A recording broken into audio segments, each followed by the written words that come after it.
Assalamualaikum warahmatullahi wabarakatuh. Kami dari kelompok 9. Pada hari ini kami akan melakukan presentasi dari tugas besar 2 kami mengenai visualisasi dan analisis data.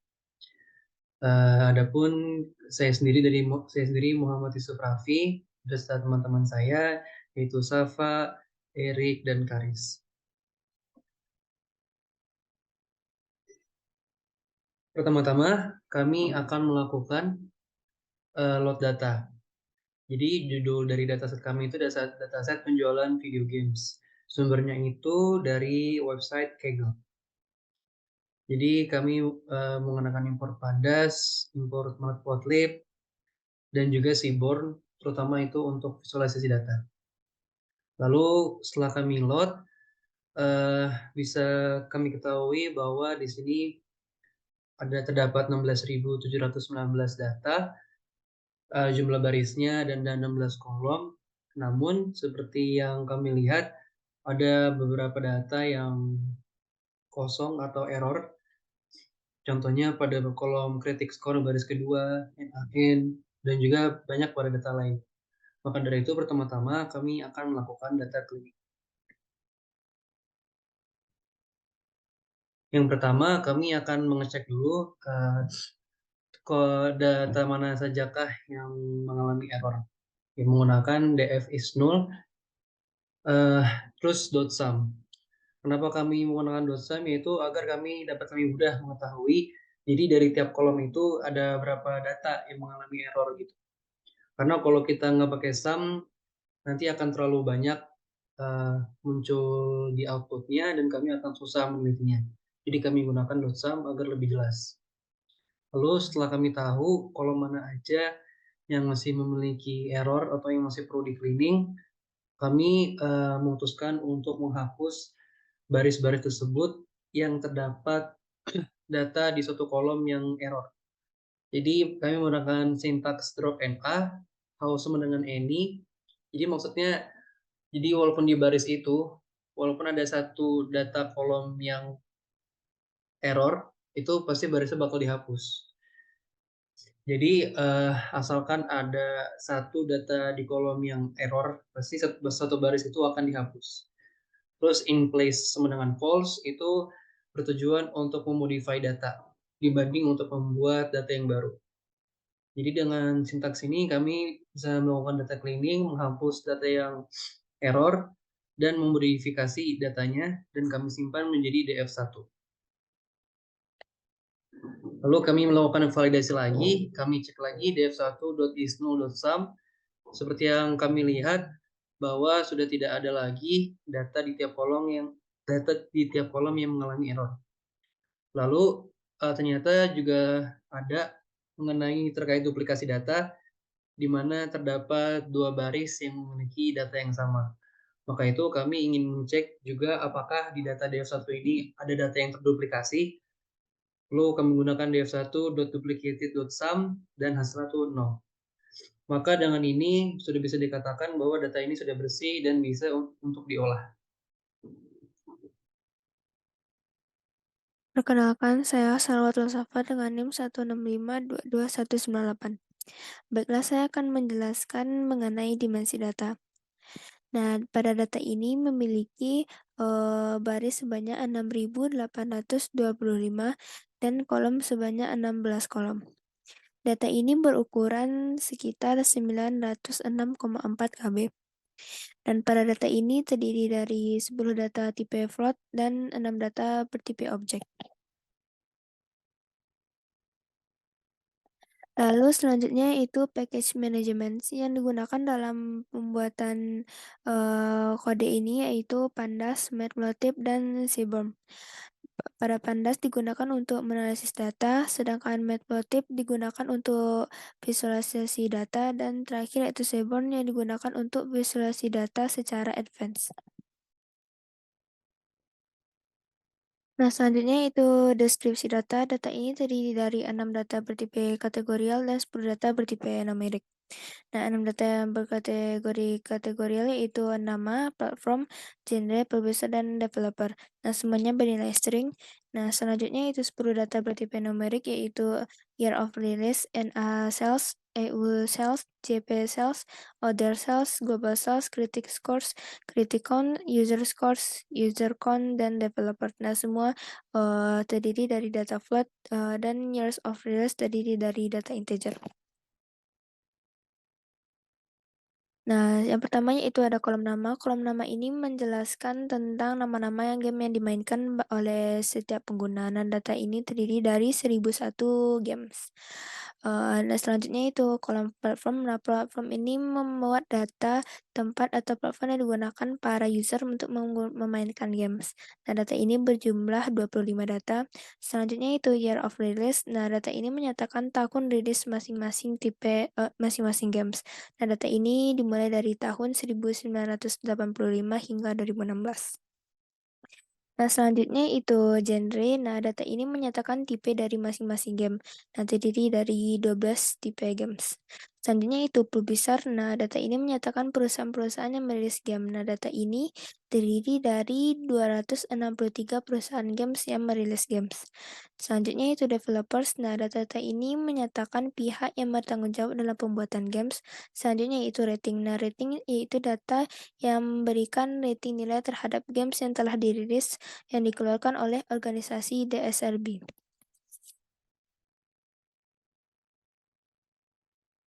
Nah, selanjutnya itu NA Sales. Nah, data ini merupakan banyaknya penjualan game di daerah North Amerika dengan jumlah satuan millions. Nah, data ini dimulai dari 0 hingga 41,36. Selanjutnya itu EU Sales. Nah, data ini menyatakan banyaknya penjualan games di daerah Eropa dengan satuan millions. Nah, data ini dimulai dari 0,0 hingga 28,96. Selanjutnya itu JP Sales. Nah, data ini menyatakan banyaknya penjualan games di wilayah Jepang dengan satuan millions. Nah, data ini dimulai dari 0 hingga 6,50. Selanjutnya itu audio sales. Nah, data ini menyatakan banyaknya penjualan game di wilayah lainnya dengan satuan millions. Nah, data ini dimulai dari 0 hingga 10,57. Selanjutnya itu games go sales. Nah, data ini menyatakan banyaknya penjualan games di dunia dengan menggunakan satuan millions. Nah, data ini dimulai dari 0,0 hingga 82,53. Nah, kode yang saya gunakan sama seperti sebelumnya itu mengurutkan dari yang terkecil hingga yang terbesar. Selanjutnya itu critic scores. Nah, data ini berisikan scores kritikan yang disusun oleh staf situs web Metacritic dengan range 10 hingga 100. Nah, data ini dimulai dari 13 hingga 98. Nah, selanjutnya itu criticons. Nah, data ini menyatakan jumlah para pengkritik pada kolom kritik scores. Nah, data ini dimulai dari 3 hingga 113. Selanjutnya itu user scores. Pada data ini memuat scores yang diberikan para subscriber situs web Metacritic dengan range 0 hingga 10. Nah, data ini dimulai dari 0,5 sampai dengan 9,6.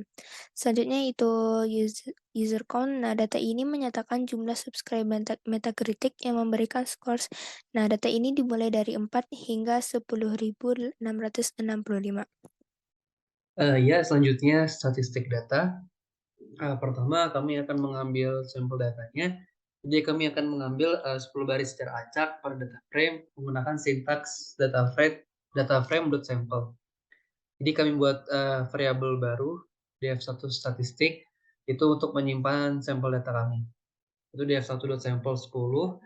Maka nanti akan kami tulis lagi di bawahnya df1 statistik reset index dan akan muncul output seperti berikut. Bisa terlihat ada 10 data dan ini diambil purely secara acak. Selanjutnya, setelah kita dapat sampel data, kita lakukan analisis statistik pada sampel data tersebut dengan menggunakan sintaks .describe. Jadi persentilnya kami atur lagi jadi di 10%, 25%, 50%, 75%, 90%. Lalu kami akan mengexclude atau mengeliminasi kolom-kolom yang bersifat objek ataupun kategori. Lalu kami menggunakan dot round 3, jadi maksudnya kami, akan membulatkan angka di belakang koma hanya menjadi 3, sehingga nanti saat di-output menjadi lebih rapi. Lalu, dot drop year of release itu maksudnya kami, eee, menghapus kolom year of release. Karena walaupun memang kolom ini termasuk data numerik, namun ini, eee, mengenai time series, bukan mengenai data sales ataupun data kritik atau total user. Jadi kami akan men-drop kolom ini, sehingga nanti akan muncul di output-nya seperti sedemikian rupa dari NSL sampai user count. Jadi informasi yang kami dapat dari data frame ini, pertama, count-nya itu, jadi jumlah kemunculan data tiap kolom di data frame ini berarti ada 10, karena baik dari NSL sampai user count itu count-nya 10 berarti ada 10 data atau 10 baris. Lalu kedua ada min. Sebenarnya min ini berkaitan dengan standar deviasi. Yaitu min itu kan merupakan nilai rata-rata dari kumpulan data, sementara standar deviasi itu mewakili gambaran mengenai persebaran nilai-nilai dalam kumpulan data terhadap nilai rata-ratanya. Jadi semakin besar nilai standar deviasinya, maka akan semakin tersebar nilai-nilainya dalam kumpulan data tersebut. Cuman kalau semakin kecil nilai standar deviasinya, maka nilai-nilai itu akan semakin rapat terhadap nilai rata-ratanya. Contoh pada other cells, nilai min-nya 0,035 dan nilai standar deviasinya 0,033. Nah, ini karena standar deviasinya sangat kecil, yaitu 0,033 menuju 0, maka nilai-nilai dalam kolom other cells ini akan mendekati kurang lebih 0,035. Jadi akan mendekati nilai rata-ratanya. Sebaliknya, kita lihat pada kolom user count, min-nya 34,5, sementara standar deviasinya 33,583. Nah, karena nilai standar deviasinya sangat besar, maka persebaran nilai-nilai dalam kolom ini akan semakin tersebar. Jadi nilai-nilai dalam kolom ini kurang lebih tidak akan mendekati 34,5, yaitu nilai rata-ratanya. Lalu selanjutnya kami juga memperoleh informasi persentil, yaitu mengenai nilai di bawah persentase tertentu dalam pengumpulan data. Jadi contohnya di kolom NSLs ini, kalau di persentil 10% itu kan nilainya 0,067. Berarti 10% dalam data kolom NSLs ini, total sales-nya itu di bawah 0,067. Begitu juga dengan 25%, 50%, 75%. Jadi untuk 50% itu kan nilainya di NSL 1,19. Berarti setengah data di sampel datanya itu memiliki total sales-nya itu di bawah 0,19. Dan juga di 75% nilai persentilnya itu 0,285. Berarti 3/4 datanya itu memiliki total sales di bawah 0,28. Lalu terakhir kami mendapatkan informasi mengenai ekstremum, yaitu nilai minimum dan maksimum. Nilai minimum itu merupakan nilai terkecil dalam kumpulan data dan bisa saja ada 2 baris terkait nilai minimum. Yang penting tidak ada 2 nilai minimum. Jadi maksudnya nilai minimum ini bisa bisa saja ada di 2 baris dalam kumpulan data. Cuman kalau dari nilai minimum itu sendiri cuma ada 1 dan nggak bakal ada 2. Begitu juga dengan nilai maksimum, itu nilai terbesar dalam kumpulan data dan bisa saja nilai maksimum ini ada di 2 baris. Cuman nggak bakal ada 2 nilai maksimum, pasti cuman hanya ada 1 nilai. Contohnya, kami melakukan pengambilan dari sampel data, terutama di data kolom global sales. Jadi nilai maksimumnya itu kan 1,02 atau 1,02 juta kopi game terjual. Itu ternyata game itu NBA 2K17 yang dipublish oleh Take-Two Interactive, dan nilai minimumnya itu 0,09. Jadi 0,09 juta game itu merupakan penjualan yang tersedikitnya, yaitu yang dimiliki oleh game Transcendency yang dipublish oleh Tecmo. Jadi kurang lebih seperti itu. Nama saya Erik. Di sini saya akan mempresentasikan visualisasi data. Mulai dari yang pertama, perbandingan kategorikal. Di sini kami membuat dua diagram pie. Yang pertama, persentase Gendagram. Yang kedua, persentase publisher. Dapat kita lihat di sini, Action memiliki persentase terbesar dengan nilai persentasenya 20,2%. Lalu yang di sini, Electronic Art juga memiliki persentase terbesar dengan nilai presentasinya 17,4%. Di perbandingan kategorikal ini, kami membuat dengan fungsi value cons untuk mengetahui frekuensi dari masing-masing diagram. Next ke perbandingan terhadap waktu. Di sini kami membuat dua diagram bar. Yang pertama, diagram bar total jumlah game yang dirilis setiap tahun. Yang kedua, total penjualan game di seluruh dunia. Lalu kita membuat satu diagram garis penjualan game di berbagai negara. Dapat kita lihat di sini, tahun 2008 dan tahun 2009 adalah tahun dengan total jumlah game terbanyak. Lalu yang di sebelah sini juga, 2008 merupakan tahun dengan total penjualan game di seluruh dunia yang terbanyak juga. Begitu pula di diagram garis di sini, tahun 2008 juga menjadi tahun terbanyak penjualan game di North America. Lalu yang ketiga ada perbandingan hierarki. Di sini kami membuat stacked bar dari kolom platform, kolom global sales, dan kolom years of release. Dapat kita lihat juga di stacked bar sini, ini adalah legendanya. Legendanya berupa platform.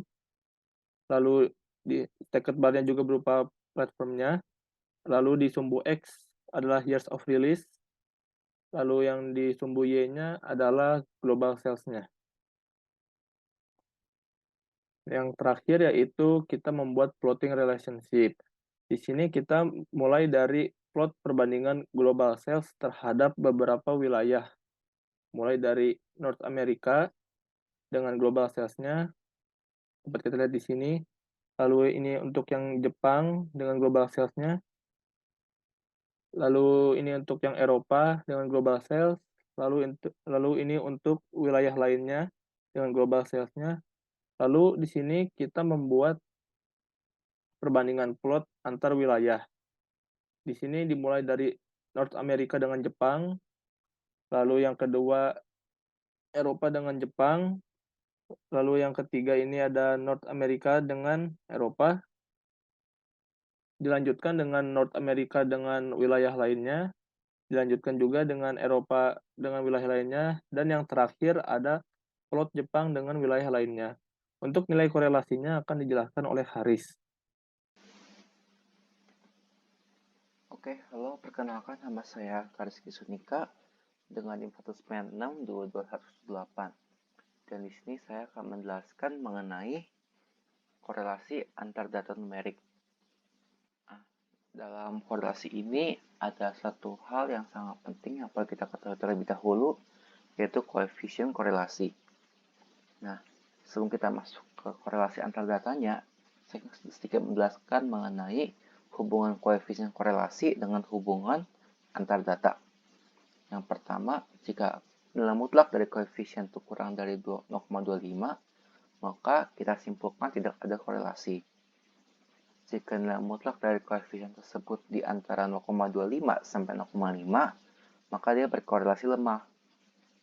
Dan jika nilai mutlak dari koefisien tersebut di antara 0,5 sampai 0,75, maka dia berkorelasi sedang. Dan jika nilai mutlak yang lebih dari 0,75, maka dia berkorelasi kuat. Oke, sekarang kita akan masuk ke korelasi antar data numeriknya.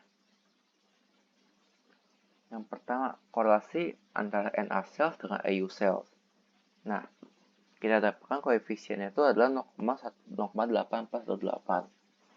Nah, berdasarkan yang tadi kita bahas, maka kita bisa simpulkan mereka berkorelasi positif kuat. Nah, jika satu yang naik, maka yang lain juga kita bisa simpulkan dia juga naik gitu. Nah, Kemudian korelasi antara NA cells dengan JP cells itu kita dapatkan koefisiennya itu 0,4686, di mana bisa simpulkan bahwa korelasi mereka positif lemah. Artinya jika yang satu naik, maka yang lain kita tidak bisa dengan yakin menentukan dia naik atau tidak. Tapi dia masih lebih lebih ada kemungkinan naik, tapi kita susah menentukan gitu. Kemudian korelasi antara NA cells dengan other cells. Kita dapatkan koefisiennya 0,7267, yang kita bisa simpulkan dia berkorelasi positif kuat. Lalu antara NA cells dengan global cells kita dapatkan koefisiennya itu 0,9558. Nah, karena koefisiennya itu hampir mendekati 1, artinya kita bisa dengan yakin, maksudnya dengan 95% yakin gitu ya, kalau misalnya yang satu naik, maka yang lain juga akan naik. Oke, kemudian korelasi antara EU cells dengan JP cells kita dapatkan koefisiennya itu 0,599. Nah, kita bisa simpulkan bahwa korelasinya itu positif sedang.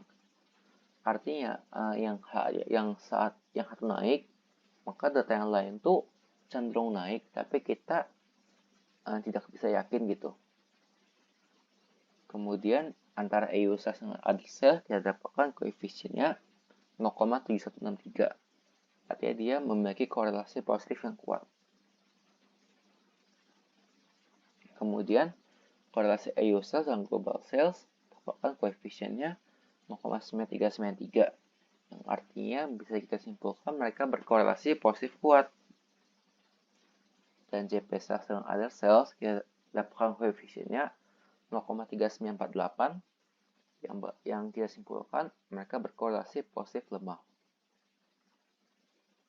Lalu, korelasi JP cells dengan global cells kita dapatkan koefisiennya 0,6135, yang kita simpulkan bahwa mereka itu berkorelasi positif sedang. Lalu yang terakhir, korelasi other cells dengan global cells dapatkan koefisiennya 0,8040, yang kita simpulkan mereka berkorelasi positif kuat. Oke, sekian korelasi antar data.